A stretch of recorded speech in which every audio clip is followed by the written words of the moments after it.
సభాధ్యక్షులు, వేదిక మీద ఉన్న వివిధ పార్టీల ప్రజా సంఘాల బాధ్యులు, వేదిక ముందున్న కామ్రేడ్స్ మిత్రులారా,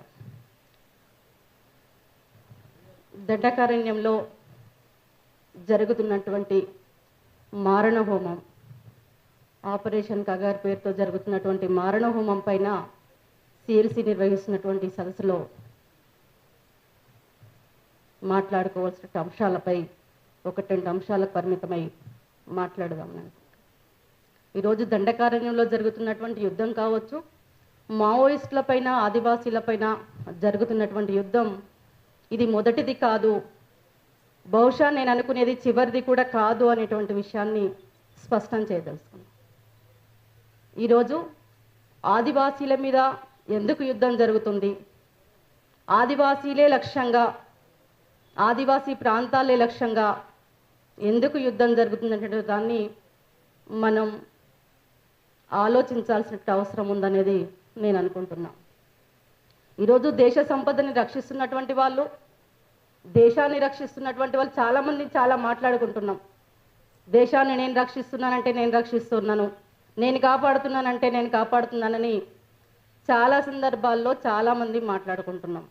కానీ ఈరోజు నిజానికి వాస్తవానికి దేశాన్ని రక్షిస్తుంది, దేశ సంపదను రక్షిస్తుంది కేవలం నాగరికతకు దూరంగా ఉన్నామని బయట సమాజం మాట్లాడుకుంటున్నటువంటి ఆదివాసీలు మాత్రానికే ఈ దేశ సంపదని కాపాడుతున్నారనేది నేను అనుకుంటున్నా.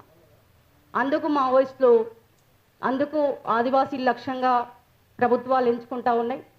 ఆదివాసీలకు అండగా ఉంటున్నటువంటి విప్లవ సంస్థలు, అది మావోయిస్టు నుంచి మొదలు పెట్టుకుంటే అనేక విప్లవ సంస్థలు ఈరోజు ఆదివాసీలకు అండగా మాట్లాడుతున్నందుకు, రాస్తున్నందుకు, పాడుతున్నందుకు ఎంత భయంకరమైన నిర్బంధాన్ని కొనసాగిస్తున్నాయో మనం చూస్తున్నాం. ఈరోజు సాయుధులైనటువంటి నక్సలైట్లపైనే దాడులు జరగట్లా. ఇంతకుముందు లక్ష్మణ్ గారి ఇంట్రడక్షన్లో చెప్పినట్లు, లేదా ఈ మధ్యలో పత్రికలలో వస్తున్న విషయాలు కావచ్చు, మన పరిశీవేషణలో వస్తున్నటువంటి విషయాలు కావచ్చు, కానీ ఒక 50% సాయుధులైనటువంటి నక్సల్స్ పైన దాడులు జరిగితే మరొక 50% అమాయకమైనటువంటి, ఏ విషయాలు తెలియనటువంటి, కేవలం ఆదివాసీ గూడాలలో తండాలలో బతుకుతున్నటువంటి ఆదివాసీ లక్ష్యంగా దాడులు, హత్యలు కొనసాగుతున్నటువంటి విషయాన్ని మనం అర్థం చేసుకోవాల్సిన అవసరం ఉందనేది నేను అనుకుంటున్నా. ఇంతకుముందు చెప్పినట్టుగానే ఆదివాసీలను ఖాళీ చేయిస్తే, ఆదివాసీ గుట్టలను, గూడాలను, ఆదివాసీ ప్రాంతాలని ఖాళీ చేయిస్తే ప్రభుత్వాల పబ్బం గడుపుకోవడానికి చాలా ఈజీ అవుతుంది, సులువు అవుతుంది. ఆదివాసీ గూడాల కింద, వాళ్ళ గుడిసెల కింద, గుట్టల కింద, వాళ్ళ కాళ్ళ కింద దాదాపుగా 42 రకాల ఖనిజ సంపదలకు కేంద్రంగా ఉన్నటువంటి ఆదివాసీ గూడాలు, ఆదివాసీ ప్రజలు ఈరోజు ప్రభుత్వాలకు కంటిగింపుగా మారినటువంటి సందర్భాన్ని మనం అర్థం చేసుకోకుండా ఉండే పరిస్థితి లేదు. అందులో ముఖ్యంగా ఈరోజు చూస్తుంటే దండకారణ్యంలో జరుగుతున్నటువంటి బస్తర్ కావచ్చు, సుక్మా కావచ్చు, కాంకేరి కావచ్చు, ఆ జిల్లాలలో జరుగుతున్నటువంటి వరుస ఎన్కౌంటర్లు, బహుశా బయటికి వస్తున్నటువంటి పొక్కుతున్నటువంటి అంశాలు చాలా తక్కువే, ఇంకా బయటకు రానటువంటి అంశాలు వందల వేలల్లో ఉంటాయని కొంతమంది మిత్రులు మాట్లాడుతున్నప్పుడు, రాస్తున్నప్పుడు వింటున్నటువంటి పరిస్థితి. నాకు ఒక ప్రశ్న వస్తుంది, గతంలో ఒక ఎన్కౌంటర్ జరిగితే లేదా ఒక పోలీసు హత్య జరిగితే పౌర స్పందన, బయట ఉన్నటువంటి ప్రజా సంఘాలు లేదా ప్రోగ్రెసివ్ థింకింగ్ కలిగినటువంటి అనేక వ్యక్తులు, శక్తులు ఒక ఉద్యమాన్ని, ఒక నిరసనకు గతంలో ఒక అవకాశం ఉండింది. కానీ గడిచిన ఒక 3-4 సంవత్సరాలలో చూసుకుంటే నాకు ఎంత ఆశ్చర్యం అంటే, మొన్న ఏప్రిల్ 16న జరిగినటువంటి ఎన్కౌంటర్లో 29 మంది ఎన్కౌంటర్ అయితే ఒక ప్రెస్ స్టేట్మెంట్లకు పరిమితమైనటువంటి పౌర సమాజాన్ని చూసి మనం ఎట్లా ఆలోచించాలి? చాలా ఆశ్చర్యం వేస్తుంది. ఒక నిరసన కార్యక్రమాలు లేవు.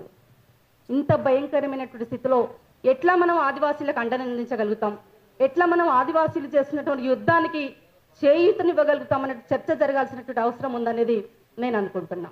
ఈరోజు వాళ్ళ పక్షాన రాస్తున్నటువంటి వాళ్ళపైన, మాట్లాడుతున్నటువంటి వాళ్ళపైన గత 10 సంవత్సరాల కాలంగా చూసుకుంటే అర్బన్ నక్సలైట్స్ పేరుతో ఒక భయంకరమైన నిర్బంధాన్ని, ఒక పక్కన సాయుధులైనటువంటి మావోయిస్టులు, నక్సల్స్ గ్రూప్స్ ఆదివాసీల పైన కొనసాగుతుంటే రెండో పక్కన వాళ్ళ పక్షాన బాహ్య ప్రపంచంలో బయట సమాజంలో మాట్లాడుతున్నటువంటి వాళ్ళ పైన జరుగుతున్నటువంటి నిర్బంధం చాలా భయంకరంగా ఈ 10 సంవత్సరాల కాలంలో అది ప్రజా సంఘాలు కావచ్చు, రచయితలు కావచ్చు, మాట్లాడుతున్నటువంటి వాళ్ళపైన అర్బన్ నక్సల్స్ పేరుతో సంవత్సరాల తరబడి జైల్లో గడుపుతున్న స్థితిని మనం చూస్తున్నాం. మన పక్కనే ఉన్న దండకారణ్యం గురించి మాట్లాడుకుంటున్నాం, కానీ మన రాష్ట్రంలో కూడా గత 10 సంవత్సరాల కాలంగా ఏం జరుగుతున్నటువంటి విషయాన్ని మనం ఆలోచన చేయాల్సినటువంటి అవసరం ఉంది. పక్క రాష్ట్రంలో ఒక బలమైనటువంటి ప్రజా ఉద్యమం ఈ ఎన్కౌంటర్స్ పైన ఖచ్చితంగా జరిగినప్పుడు ఆ రాష్ట్రంలో కూడా ఆ ప్రభావం ఉంటుందనేది నాకు అనిపిస్తుంది. ఎందుకంటే మన పక్కనే ఉన్నటువంటి భద్రాచలం చర్ల దాటితే ఛత్తీస్గఢ్ బార్డర్ మొదలవుతుంది.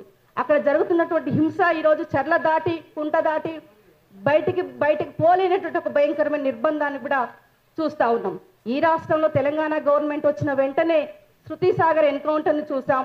దానికి స్పందనగా వచ్చినటువంటి నిరసన కార్యక్రమాలను కూడా మనం చూసాం. బహుశా ఈ 10 సంవత్సరాల కాలంలో అది కరువైందనేది నేను అనుకుంటా ఉన్నా. శృతి సాగర్ ఎన్కౌంటర్ పైన పెళ్ళబుక్కినటువంటి ఒక నిరసన కూడా ఈరోజు ఒక స్టేట్మెంట్లకు పరిమితమైనటువంటి సందర్భాన్ని మనం చూస్తూ ఉన్నాం.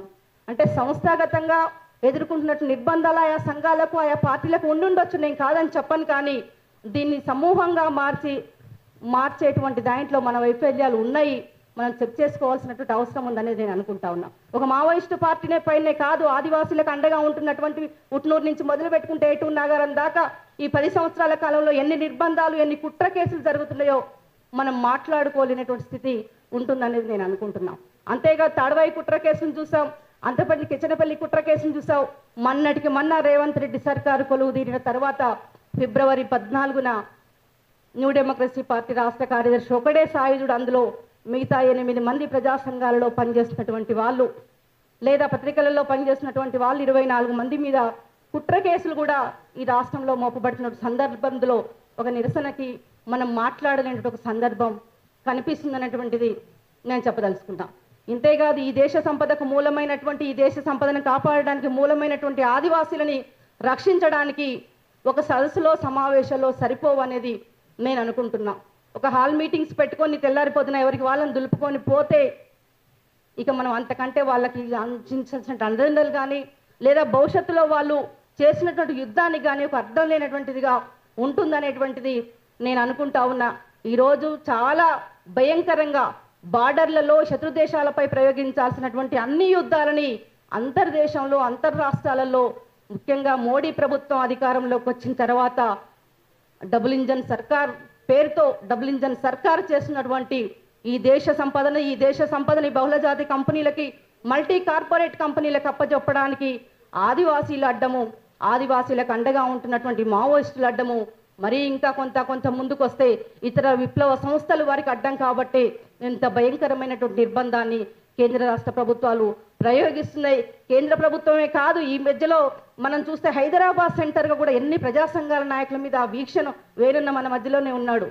ఇళ్ల మీద దాడులు జరుగుతున్నప్పుడు, టీవీలలో స్క్రోలింగ్స్ వస్తున్నప్పుడు కనీసం పౌర స్పందన కూడా కరువైనటువంటి సిచ్యువేషన్ కూడా మన ముందు కనిపిస్తూ ఉంది. అంటే ఒక రకంగా దేశాన్ని మొత్తం నిర్బంధము అనేటువంటి వలయంలో నోరు మూయించి ప్రభుత్వాలు యథేచ్ఛగా ఇష్టారాజ్యంగా వాళ్ళు ఈ దేశ సంపదని కొల్లగొట్టడానికి ప్రయత్నాలు జరుగుతున్నటువంటి విషయాన్ని మనం అర్థం చేసుకోకుండా లేదా మార్పును కోరుకున్నాం. నిన్నటిదాకా మనం ఒక మార్పు, ఒక బ్రేకింగ్ స్పేస్ భారతదేశ వ్యాప్తంగా అవసరం, మోడీ సర్కార్ని దించాలని మాట్లాడుకుంటున్నటువంటి మనము ఈరోజు ఎక్కడో ఒక దగ్గర గతంలో ఆల్టర్నేటివ్ ప్రభుత్వాలను ఆలోచించకుండా ఈరోజు మళ్ళీ ఈ దేశంలో 75 సంవత్సరాలుగా నిర్బంధాన్ని ప్రయోగించినటువంటి మరొక పార్టీలను, మరొక ఫాసిస్ట్ ప్రభుత్వాలను కూడా మళ్ళీ మనం కొలువు తీర్చుకోవడానికి దాదాలాడుతున్నటువంటి సందర్భాలు కూడా నిజమే, వాస్తవమే కావచ్చు. 10 సంవత్సరాల్లో ప్రజా సంఘాలు, ప్రజా ఉద్యమాలపై ఉక్కుపాదన మోపుతున్నటువంటి మోడీ సర్కార్కు వ్యతిరేకంగా ఈ దేశంలో మోడీ ప్రభుత్వం తీసుకొస్తున్నటువంటి హిందుత్వ బ్రాహ్మణీయ ఫాసిజాన్ని ఎదుర్కోకుండా ఇక ఈ దేశ ప్రజలను కాపాడుకోవాలేననేటువంటి ఉమ్మడి కామన్ పాయింట్ పైన మనకి ఆలోచన ఉండుండొచ్చు. కానీ అదే సమయంలో ఈ దేశాన్ని సుదీర్ఘకాలంగా అనేక నిర్బంధాలను ప్రయోగించినటువంటి సర్కార్ల వైపే కదా మళ్ళీ మనం ఆలోచనలు పదును పెట్టినటువంటి విషయాన్ని కూడా మనం అర్థం చేసుకోవాల్సిన అవసరం ఉంది. మనం దీన్ని అర్థం చేసుకోకుండా, దీనిపై మాట్లాడకుండా, దీనిపై గొంతు విప్పకుండా ఉండేటువంటి పరిస్థితిని మళ్ళీ రిపీటెడ్గా వస్తున్నందుకు, మాట్లాడుతున్నందుకు ఇబ్బందిగా కూడా అనిపిస్తుంది. ఈ రకంగా మావోయిస్టుల పైన జరుగుతున్నటువంటి ముఖ్యంగా దండకారణ్యంలో జరుగుతున్నటువంటి ప్రజా ఉద్యమాన్ని లేదా ప్రజలను రక్షించుకోవడానికి ఒక విశాలమైనటువంటి ఐక్యవేదిక ఏర్పడాల్సిన అవసరం ఉందనేది నేను అనుకుంటా ఉన్నా. అంతేకాదు ఇంక ఈరోజు మావోయిస్టు రహిత భారతదేశాన్ని లేదా నక్సలైట్ రహిత భారతదేశాన్ని నెలకొల్పుతానని కలలుగంటున్నటువంటి మోడీ అమిత్ షాలకు వ్యతిరేకంగా ఒక బలమైనటువంటి ప్రజా ఉద్యమాన్ని మనం నిర్వహించకుండా ఈ ప్రభుత్వాలను ఎదుర్కోవటం అసాధ్యమైనటువంటి విషయం అనేది నేను అనుకుంటా ఉన్నా. ఈరోజు కేంద్రంలో ఉన్నటువంటి బలగాలు దండకారణ్యంలో మోహరించినటువంటి బలగాలని తక్షణమే BSF లాంటి బలగాలని వైమానిక దాడులకు పాల్పడుతున్నటువంటి బలగాలను వెంటనే దండకారణ్యం నుంచి వెళ్ళి వెనక్కి పంపాల్సినటువంటి అవసరం ఉందనేది మనం డిమాండ్ చేయాల్సినటువంటి అవసరం ఉంది. అదే సందర్భంలో ముఖ్యంగా మహిళా మావోయిస్టుల పైన మహిళా ఆదివాసీల పైన జరుగుతున్నటువంటి ఒక నిర్బంధానికి వ్యతిరేకంగా కూడా మహిళా సంఘాలు కూడా మాట్లాడాల్సినటువంటి అవసరం ఉంది, హక్కుల సంఘాలు మాట్లాడాల్సినటువంటి అవసరం ఉందని నేను అనుకుంటా ఉన్నా. ఆదివాసీలు పురుషుల పైన జరుగుతున్నటువంటి యుద్ధము హింస ఒకవైపు అయితే దానికి భిన్నంగా మహిళల పైన జరుగుతున్నటువంటి హింస చెప్పరన్నటువంటిది బలగాలు వాళ్ళ గూడాల మీద గుడిసెల మీద వాళ్ళ మీద పడి జరుగుతున్నటువంటి అత్యాచారాలు హత్యలు ఇక మనం చెప్పుకోవడానికి అవకాశం లేనటువంటి పద్ధతిలో గతంలో జరిగినాయి, నిన్న జరుగుతున్నాయి. ఈరోజు 29 మంది శవాలను చూసుకుంటే మనం కనీసం అందరి ఒకేలాగా శరీరాలు కనిపిస్తున్నటువంటి స్థితి మనకు కనపడతా ఉంది.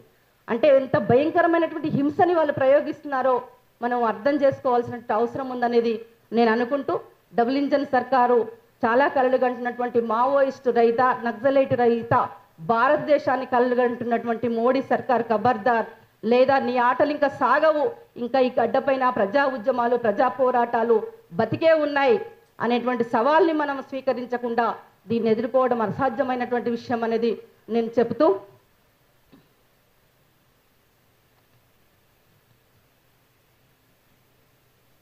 ఈరోజు పోడు భూముల పోరాటంలో ముఖ్యంగా తెలంగాణలో కూడా గత 8 సంవత్సరాలుగా 9 సంవత్సరాలుగా ఆదివాసీ గూడాల పైన గత 20-30 సంవత్సరాలుగా పోడు చేసుకుంటున్నటువంటి పోడు భూములను గుంజుకోవటం కోసం అక్కడ 5th షెడ్యూల్ అమల్లో ఉన్న 170 యాక్ట్ అమల్లో ఉన్నాడా, గ్రామ సభల ఆమోదం లేకుండా జరుగుతున్నటువంటి తెలంగాణ రాష్ట్రంలో కూడా పోడు భూముల రక్షణకై ముఖ్యంగా ఆదివాసీ మహిళలు నిర్వహిస్తున్నటువంటి పోడు భూముల పోరాటంలో కూడా మన వాయిస్ని చేయాల్సినటువంటి అవసరాన్ని కూడా గుర్తిస్తూ మొత్తంగా దండకారణ్యంలో జరుగుతున్నటువంటి మావోయిస్టు ఆదివాసీలపై జరుగుతున్నటువంటి యుద్ధానికి వ్యతిరేకంగా మనం బయట ప్రపంచం బాహ్య ప్రపంచంలో ఉన్నటువంటి బుద్ధిజీవులుగా మేధావులుగా ప్రజా సంఘాలుగా హక్కుల సంఘాలుగా ఒక బలమైనటువంటి ఉద్యమాన్ని నిర్వహించాల్సిన అవసరం ఉందనేది చెప్తూ సెలవు కామెంట్స్.